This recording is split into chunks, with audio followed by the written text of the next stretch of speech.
Awal tahun 1965, di mana pada tahun itu adalah tahun kemasan bagi Padepokan Persilatan yang didirikan oleh keluarga besar Pak De Karim. Pak De Karim sendiri adalah keturunan ketiga dari pendiri perguruan persilatan tersebut, jauh sebelum mengenal gadis pujaannya yang sekarang menjadi istrinya, yaitu Bude Tuti. Pak De Karim adalah sosok pemuda yang pemberani, tegas, dan sangat disegani. Ilmunya dalam bidang persilatan sudah tak diragukan lagi. Dalam kesehariannya, Pak De Karim mempunyai seorang sahabat yang tak kalah berwibawa. Dialah Kanto.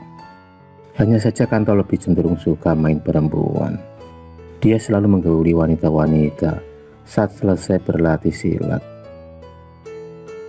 Meski begitu, Pak De Karim selalu merasa cocok dengan Kanto. Sahabatnya itu mampu mengerti apa isi hatinya. Tepat pada usia 19 tahun, Kanto dan Karim mendapatkan amanah dari sang guru untuk belajar ilmu agama di kota seberang. Mereka pergi dengan bekal seadanya. Sifat humoris yang dimiliki Kanto membuat perjalanan seakan tak terasa berat. Mata keranjang dan selalu jelalatan setiap niat wanita dibuat bahan candaan di antara mereka. Sungguh, kenangan yang tak bisa dilupakan. Meski begitu, sebenarnya ada rasa iri di hati Kanto terhadap Pak De Karim. Entah kenapa, Pak De Karim lebih dinomorsatukan. Tak hanya di perguruan, dalam perjalanan pun banyak wanita yang jatuh cinta pada pesona Pak De Karim yang dinilai lebih ganteng dari Kanto. Tak terasa perjalanan hampir sampai di tempat tujuan.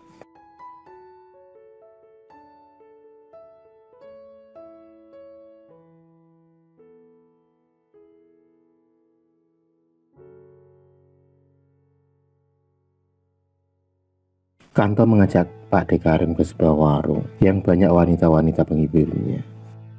Karena dia tahu, kenikmatan dunia itu tak akan bisa dirasakannya lagi saat berada di dalam pondok nantinya. Satu hari kemudian sampailah mereka pada pondok pesantren yang dipimpin oleh Kiai Mahmud, seorang alim ulama dari tanah Jawa.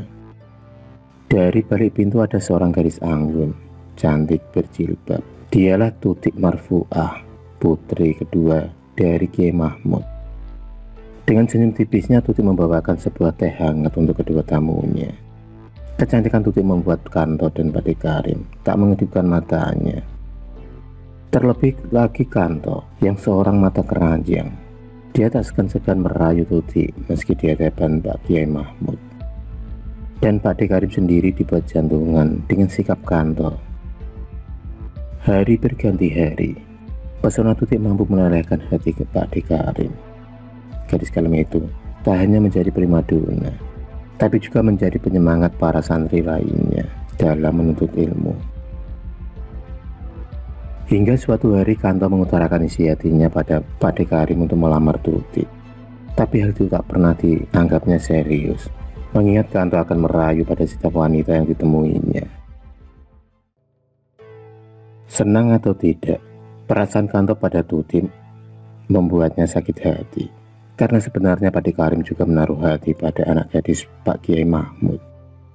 Kanto yang pemberani itu langsung melamar Tuti di hadapan Pak Kiai Mahmud. Tapi sayang, lamaran itu ditolak dengan alasan Tuti belum siap untuk dipinang.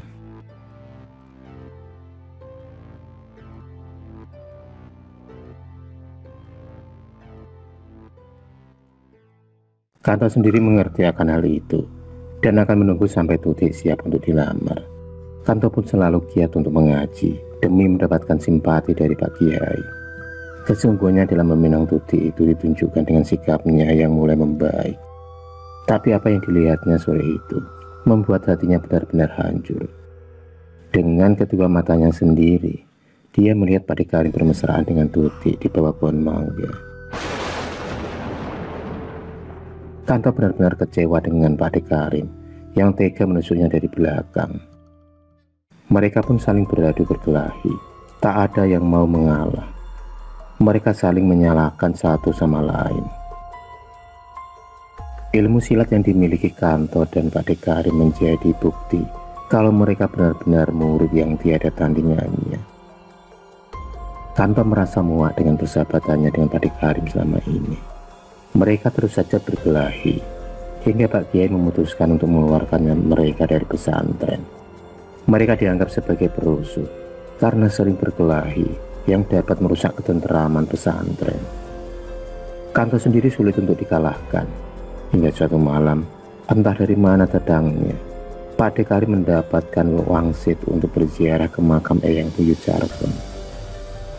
Semasa hidup Eyang Buyut Sarkem dikenal sebagai seorang dukun tersohor.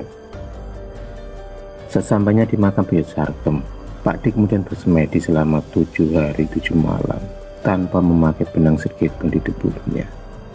Dan tepat pada bulan purnama, ada cahaya yang keluar dari makam Buyut Sarkem.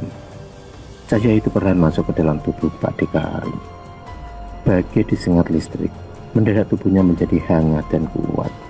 Pak D Karim ditemui sosok Buyut Sarkem untuk membantu permasalahannya dengan syarat susu itu harus segera dimusnahkan dan dilarung ke laut setelah apa yang diinginkannya tercapai.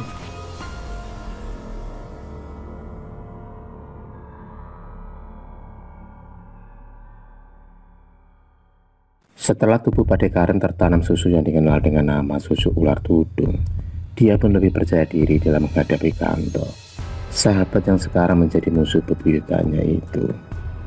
Susu tersebut tak hanya membuat wibawa, tapi juga menambah kekuatan bagi pemiliknya. Suatu hari Pak D Karim pun menantang Kanto untuk beradu kekuatan, di mana hasil dari perkelahian tersebut adalah penentu siapa pemilik tutik nantinya. Pertarungan hebat tak terkendalikan lagi. Darah bercucuran dari tubuh mereka berdua. Itu nomor tak lagi diperdulikan. Kalau saja dulu mereka selalu bersama dalam suka dan duka, tapi kini semua seakan sirna dan dibutakan oleh cinta. Untuk yang pertama kalinya Kanto akhirnya kalah di tangan Pak D Karim. Dan kekalahan itu artinya tutik jatuh ke tangan Pak D Karim. Tapi ternyata Kanto pun tak terima begitu saja. Dia terus saja mencari cara untuk memisahkan Tutik dan Pak D Karim. Tapi Tutik sendiri begitu mencintai Pak D Karim. Apapun kesalahan yang diperbuat oleh Pak D Karim, Tutik bisa memaafkannya. Dan hal itu semakin membuat kedamburan bagi Kanto. Hari itu adalah hari baiknya Pak D Karim dan Tutik. Mereka akhirnya dipersatukan dalam ikatan suci pernikahan dengan acara digelar secara sederhana. Dari kejauhan ada sepasang mata yang menaruh dendam dan kebencian.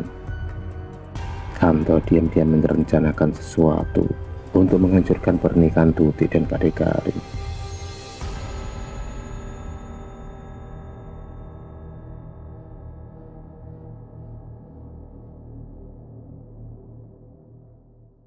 Kanto pun mendatangkan seorang wanita hamil dan menfitnah kalau itu adalah istri dari Pak D Karim.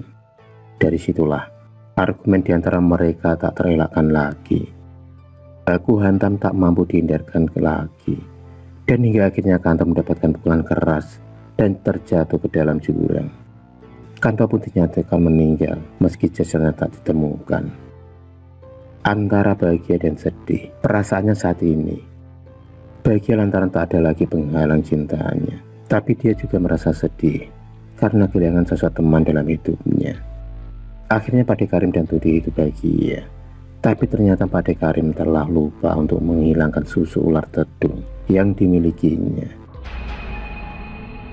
Hingga akhirnya hidupnya kini tersiksa di saat menjemput ajalnya.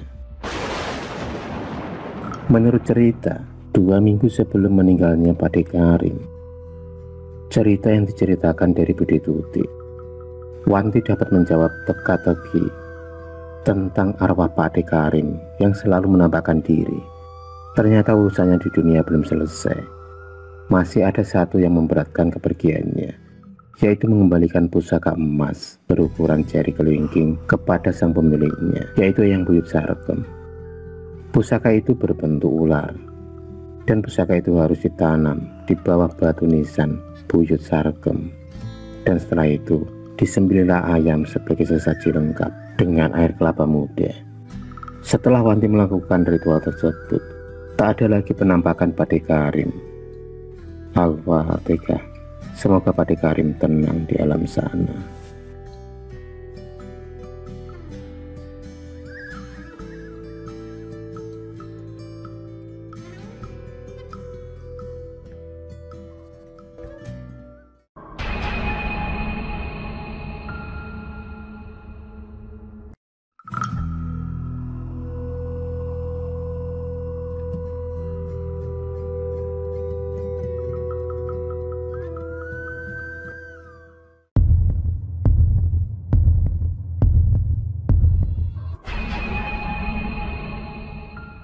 Terima kasih sudah menonton video cerita bergambar ini.